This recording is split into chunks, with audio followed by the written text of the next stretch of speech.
Well, we're now 5 weeks, I meant to say, into the season, and now here's my Week 6 picks of the 2017 NFL season. And oh my God, last week I went 6-8.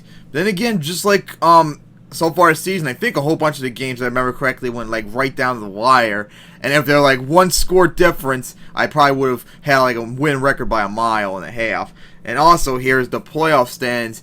After 5 weeks in the AFC, it's the Chiefs and Bills with the byes, with the Ravens going to the Steelers and the Broncos going to the Jaguars. And the NFC, it's the Eagles and Panthers with the byes, with the Packers hosting the Lions and the Falcons going to the Seahawks. And my pick because the first couple weeks I thought it was going to be the I think I had the Chiefs and Falcons. Then last week I had the Chiefs beating the Eagles. And now I'm going back to my original pick I had before the season, and that's the Packers beating the Chiefs. So now let's get to my picks. Let's get this week started with the big Thursday night game. Who would have thought this would be big out of nowhere? As it's the Eagles going to the Panthers for the first time since 2015. And whoever wins this game will have the lead in the NFC North, NFC for the moment. And if the Eagles win, they'll have the lead in the NFC for the entire week, because even if the Packers go 5-1 as well, the Eagles have the tiebreaker since they haven't lost in a conference game, whereas the Packers did already to the Falcons. So, wow, this is pretty interesting. The Panthers, they looked really bad in those first 3 weeks, especially on offense. But now, Cam Newton last 2 games was like 6 touchdowns and a pick. And that defense is still playing good. They're starting to finally look a lot like the 2015 team, finally. And the Eagles definitely look a lot better. And since the Giants are dog shit, which I predicted, the Cowboys are struggling. The Redskins, although probably remain competitive at the moment, they've already lost the Eagles once. That was in Landover. Now they got to go to Philadelphia next Monday night. I don't think the Redskins are in a good position to probably compete with the Eagles either. So I think the Eagles might be able to just run away with the division at this point. And of course, I definitely trust them a lot more than the Panthers. I still have some concerns about them. So I won't be surprised if the Panthers win, but I'm picking the Eagles for this one. And then we get to the Sunday afternoon games. First off, starting with the Dolphins going to the Falcons for the first time since 2009. And luckily for the Falcons, Julio Jones might be probable for that game too. So thank God for that bye week in between to help him rest and stuff. As the Falcons, of course, their last game was against the Bills, which they lost in a tough, hard-fought battle.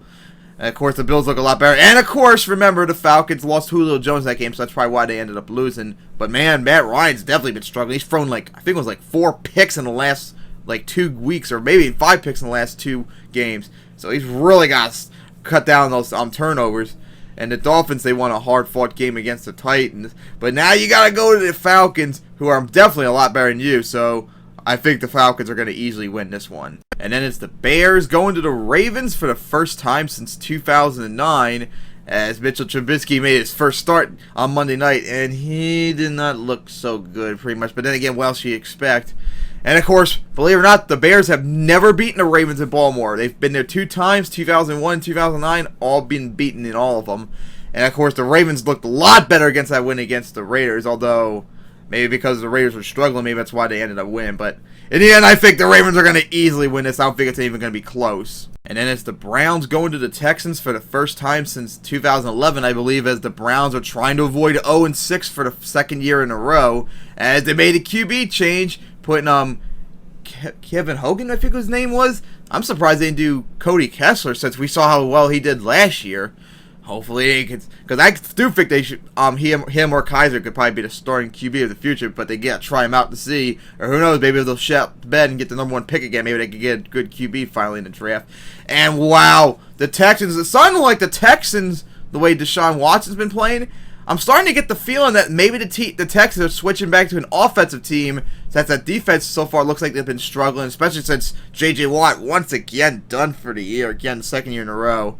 You gotta wonder if maybe he's gonna retire eventually, because I remember him saying right before his first injury that if he got injured all the time, he would just consider retiring instead of just keep playing through it. So that would kind of be a major blow, losing him forever after that.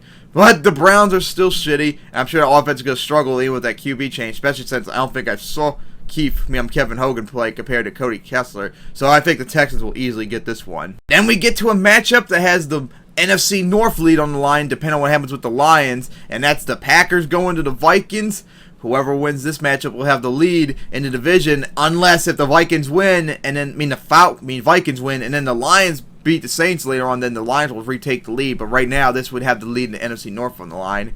As the Packers, pretty impressive victory against the Cowboys, like I picked. I knew the Cowboys weren't going to do it, and I was spot on once again. And the Vikings, and of course, Sam Bradford, I don't know if he's going to be playing or not because he got banged up a lot in that game. And of course, remember, after 6 weeks, maybe Teddy Bridgewater might finally come back next week too, so we got to keep an eye on that. And of course, although it's going back and forth between these two teams when they played in Minnesota, but overall, I think at this point in the year, like the Packers got a little bit more inflated, so I think the Vikings probably will get this one. But I won't be surprised if the Packers win, since I have no idea if Sam Bradford's going to be playing or not. And then it's the Lions going to the Saints for the 3rd year in a row, and this is the 4th year in a row too that they've played against each other. As the Lions, they fought hard. Well, no, they got spanked by the Panthers. We gotta be honest about that. But they did fought back hard in the end, but just couldn't get it. And then the Saints, they've won 2 in a row. This is the first game since I won the game, since we saw how those impressive performances. And of course, I looked up before the game to see what happened about Matthew Stafford, and he's probable for the game, so maybe he'll start. And this is pretty funny because I've picked the Saints the last 2 years in both their games, and the Lions actually go down there and fucking spank them, for crying out loud. It's ridiculous. So even though the Saints definitely look a lot better this time around, I don't really trust them against the Lions, so I think I'm going to pick the Lions for this one. And with that, the Lions would get the lead in the NFC North. And then we get to a game that has the AFC East on the line. Who would have thought that? As the Patriots go to the Jets. And I'm actually not really surprised that the Jets are 3-2. I mean, the Jaguars and Browns, those were games that we all probably thought they could possibly win, and then add that Dolphins win in. And of course, the Patriots struggling on defense was a little bit of a surprise too. So who would have thought that the Jets possibly could have the lead in the AFC North? I mean, AFC East, especially since the Bills aren't playing this week. Actually, now I think of it too. No, Bills are 3-2, so yeah, whoever wins will have the AFC East lead. And ever since I started doing weekly pick'ems on that site back in 2012, I believe it was, I've picked the Jets every single time they host the Patriots, because no matter how bad the Jets are, they're always competitive against the Patriots. Even last year, remember, when the Jets were 5-11, the Patriots went on to win the Super Bowl, it went right down to the wire for them, for crying out loud. The Jets almost pulled it off, so you can't ever underestimate the Jets when they host the Patriots. So for once again, I'm gonna pick the Jets to get it, and we'll take the lead in the AFC East. It's the last 1 p.m. game, as it's the 49ers going to the Redskins for the first time since 2013, as the 49ers try to avoid 0-6 for the first time since 1979. And of course, it's really weird about the 49ers. I don't know if I would consider them like better than last year or not, but they've been kind of competitive in a lot of their games, especially on the road if you think about it. They lost to Seahawks at their place by a field goal. And then the last 2 games at the Cardinals and at the Colts went into overtime, for crying out loud. And they had the lead like into the 4th quarter, so the last bunch of years where they're like very competitive at home, looks like they're starting to become very competitive on the road instead for once. So if I was the Redskins, I wouldn't underestimate them. And of course the Redskins, like I said, after that Eagles loss, they've been playing much better overall. And even if the 49ers put up a good fight, I think in the end, the Redskins will get it. And we get to the 4 p.m. games, starting with the Buccaneers going to the Cardinals for the 2nd year in a row. As the Buccaneers, for all of you who don't know, they actually got a kicker in their spare time after that Thursday night loss to the Patriots. So who knows if he's going to start or not.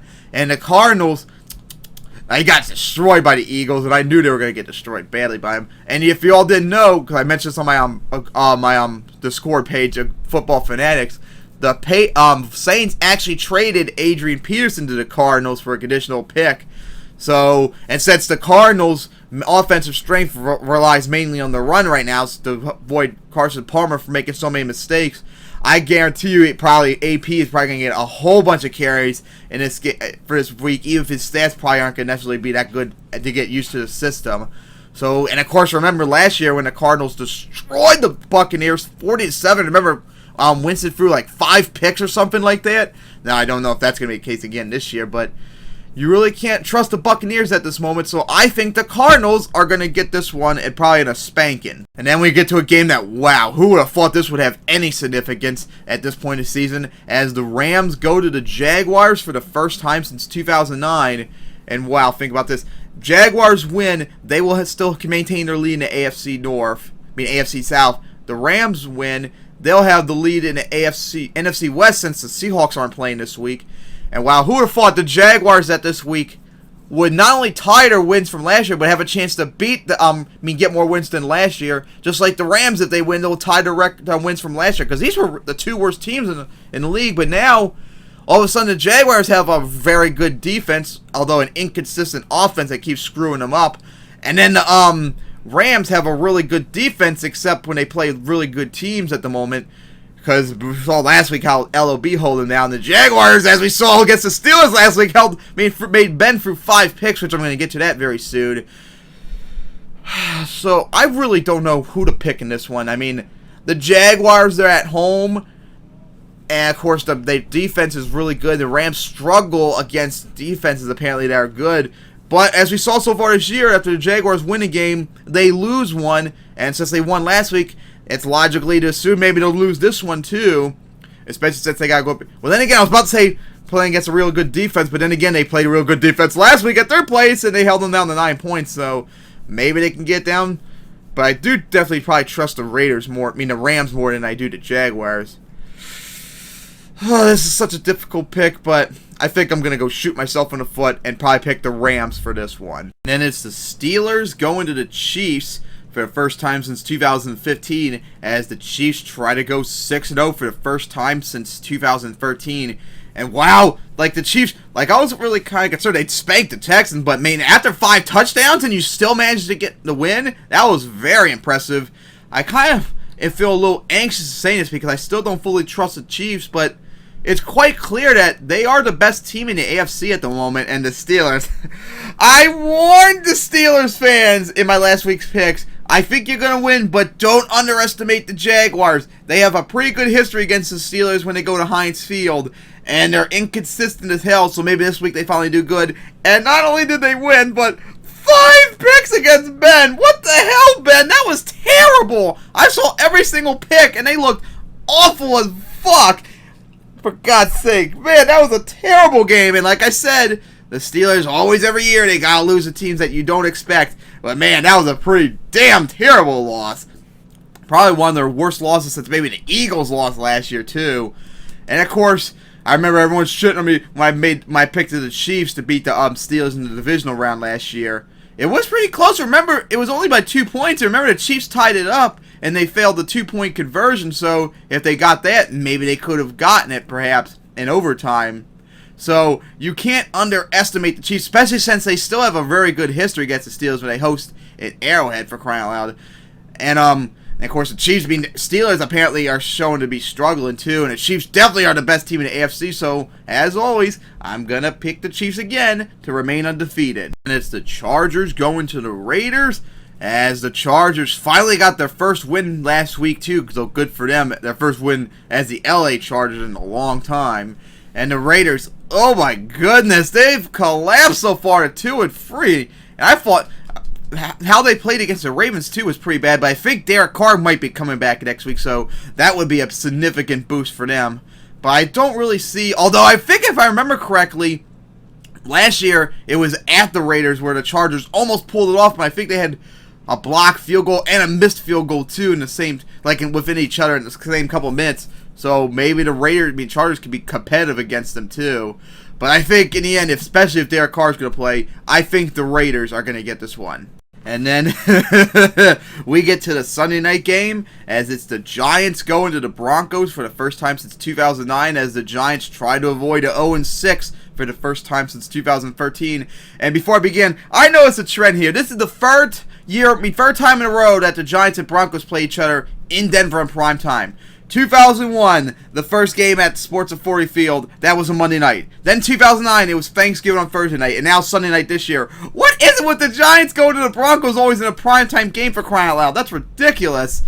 And of course, the Giants are entering full meltdown mode, which is quite surprising that it's taken this long, as a whole bunch of players got suspended already for talking shit back to the coach and stuff like that. And the Broncos are definitely looking a lot better than I think we all thought this year.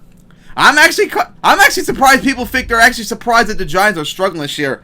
I predicted it. I said from the very beginning that the defense was overrated and that offense sucked. So how the hell they're 0-5 surprises people I will never get and stuff. And of course it sucks that Odell Beckham went down probably for the end of the year, because I was so hoping he would play this game so he and Aqib Talib would start shit up and maybe get into a fight too. That would be so funny, but no, I can't get that feeling now too. So thanks for that injury. But of course, there's probably no way the Giants will probably recover from this. They have no one really on receivers because all three of them went down to injury. And that defense is, well, I can't really say that defense is probably doing okay, but now losing Dominique Rodgers-Cromartie for probably who knows how long is going to be a major blow to them.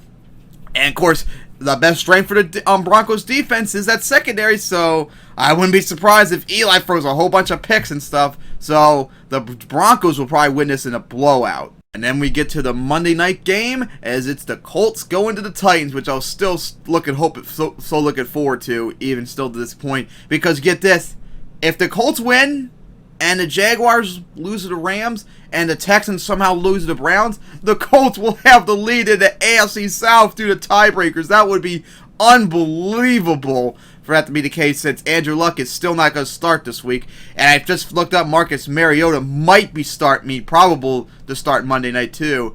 And the Colts, once again, close game against the 49ers, so it's kind of funny because the Colts could possibly have been 0-5 if things went wrong for them.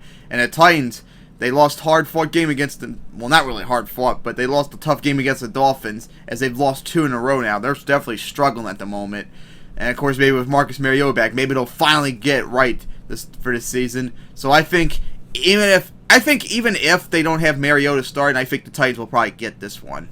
Those are my picks for Week 6. I definitely cannot wait for Eagles at Panthers tonight, along with the rest of the week. So tune in till then. And also, Week 16 of the 2017 UFL season might be up today. I just got to put the video together because I made all the slides and stuff. So tune in till then for that.